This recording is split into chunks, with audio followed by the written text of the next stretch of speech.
और इसीलिए मैं आप सबका आह्वान करने के लिए आया हूं। देखिए, भोजपुरी के 2 कलाकारों को हम लोकसभा चुनाव में 2019 में लेके आए थे। एक को मैंने गोरखपुर से लड़ाया था, श्री रवि किशन शुक्ला जी को लड़ाया था ना। रवि किशन का भाषण सुन रहे थे ना अभी? रवि किशन की फिल्मों को देखा है? कितने लोगों ने देखा है? और दूसरा निरुआ जी को लेके आया था आजमगढ़ में। निरुआ के कितने लोगों ने गाना सुने हैं? सभी ने सुना है ना। और ये दोनों न जाने, जब ये दोनों लोग मिलके काम करेंगे, न जाने आप में से कितने रवि किशन और निरुआ पैदा हो जाएंगे। कला का सम्मान होना चाहिए। कलाकार तो ईश्वर द्वारा प्रदत्त एक उपहार है और इसका सम्मान होना चाहिए। अगर कोई कलाकार आगे बढ़ रहा है तो उसको प्रोत्साहित करना चाहिए। और इसीलिए तो हम उत्तर प्रदेश में दुनिया की सबसे बड़ी फिल्म सिटी का निर्माण भी करने जा रहे हैं। भाइयों बहनों, जिससे इस फिल्म सिटी के माध्यम से उत्तर प्रदेश की कला को, भोजपुरी फिल्म को, ब्रज, बुंदेलखंडी, अवधी और हिंदी के साथ साथ देश की सभी भाषाओं में बनने वाली अच्छी और रचनात्मक फिल्मों को आगे बढ़ा सकें और नौजवानों को एक मंच भी दे सकें। और ये दोनों कलाकार हम लोग लेकर के आए थे ना। लेकिन गोरखपुर की जनता ने रवि किशन को जिता दिया, आजमगढ़ की जनता चूक गई। गोरखपुर की जनता ने उन्हें जिताया तो गोरखपुर आज विकास की ऊंचाइयों को छू रहा। बहुत विकास हो रहा, वहां बहुत विकास हो रहा है। रवि किशन विकास भी करा रहे हैं और रवि किशन जी के द्वारा वहां पर फिल्मों की शूटिंग भी की जा रही है। बहुत ज्यादा फिल्में बन रही हैं। ढेर सारे लोगों को वहां रोजगार मिल रहा है।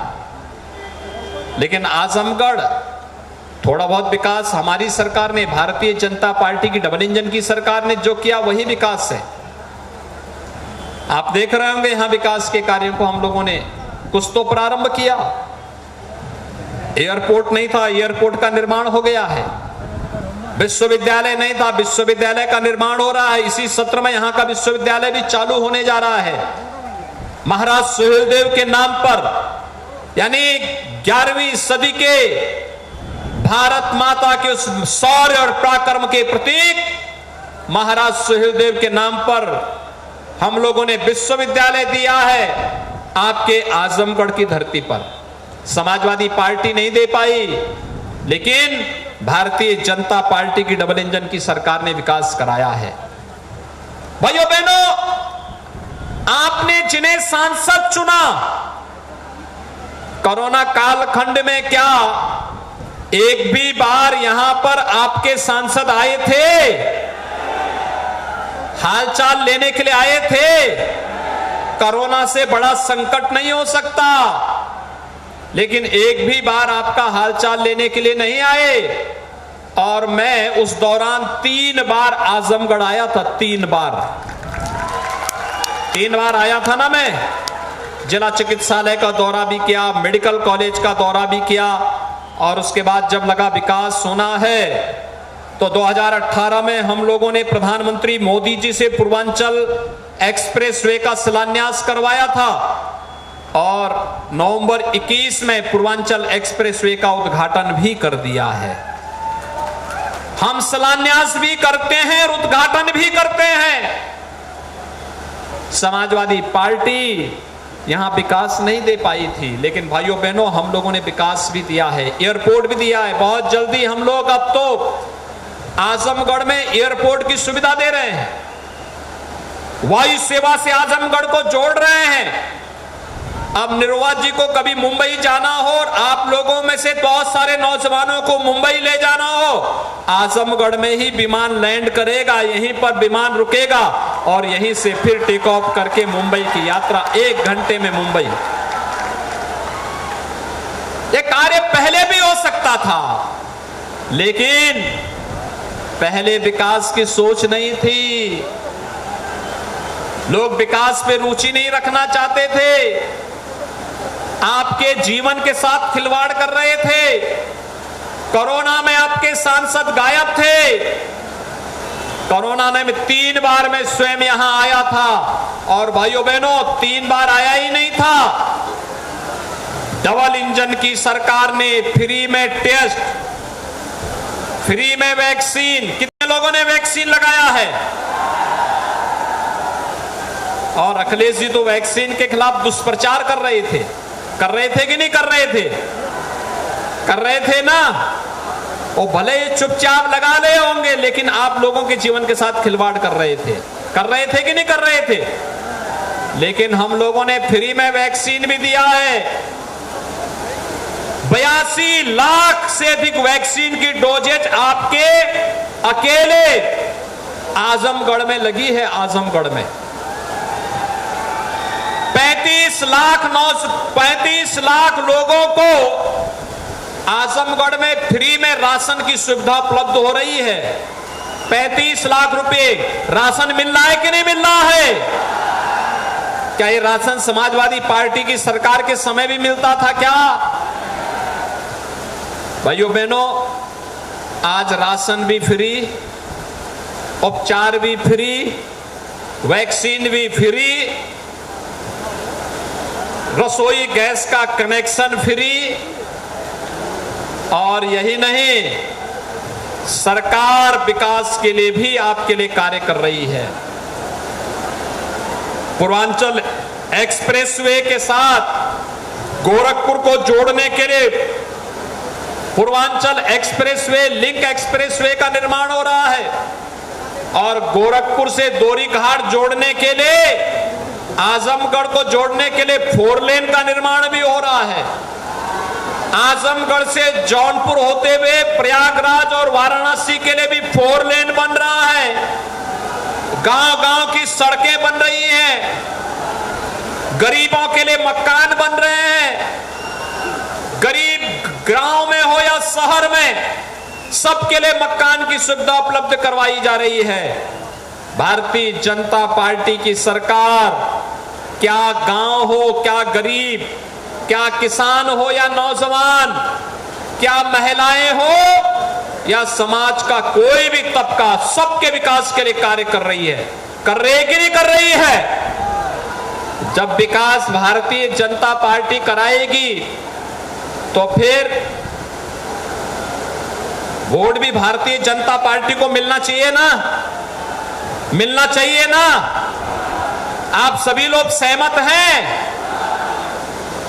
देखिए, मैं आपको हमने रवि किशन को गोरखपुर से सांसद बनाया, वो वहां जमे हैं। कभी कभी महीने में 2 महीने में 1 बार जाते होंगे मुंबई। और निरुवा को भी आप सांसद बनाएंगे तो निरुवा यही रह करके आपके बीच में काम करेंगे, यहीं पे रह करके।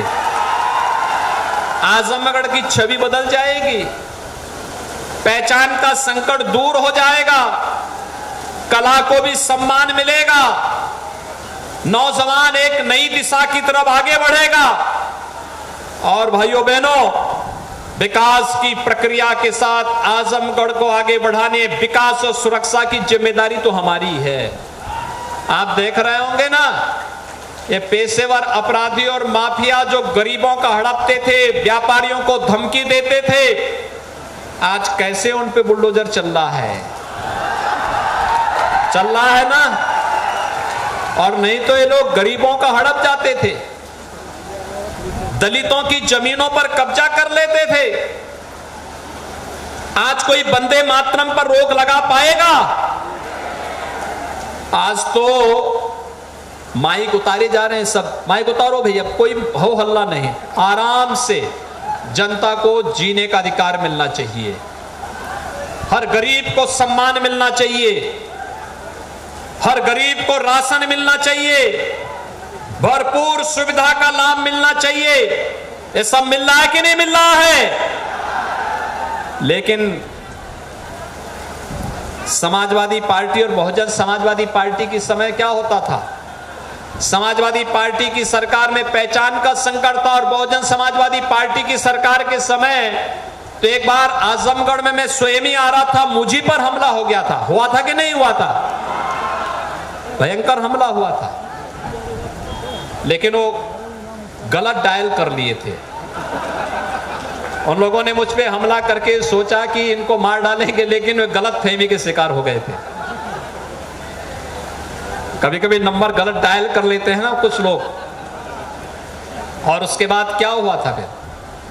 भाइयों बहनों, इन दोनों लोगों ने हमेशा अपराधियों को प्रश्रय दिया है, अराजकता को बढ़ावा दिया है, गरीबों का शोषण किया है, कमजोर लोगों को तबाह करने के लिए इनके गुंडे स्वच्छंद होकर के जाते थे। लेकिन भारतीय जनता पार्टी ने सबका साथ और सबके विकास के माध्यम से समाज के प्रत्येक तबके को सम्मान देने का काम किया है।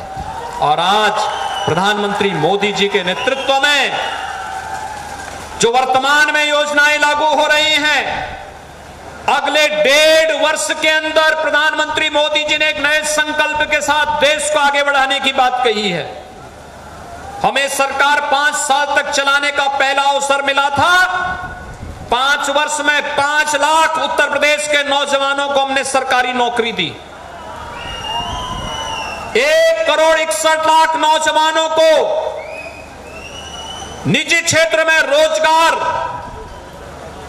और नौकरी उपलब्ध करवाई। 60 लाख से अधिक परिवारों को स्वतः रोजगार के साथ जोड़ने का भी काम किया। और अभी तो हमारे 100 दिन पूरे होने जा रहे हैं। फिर से सरकार के 100 दिन पूरे होने पर हमने कह रखा है 10,000 नौजवानों को हम भर्ती कर चुके हैं पुलिस में अभी से।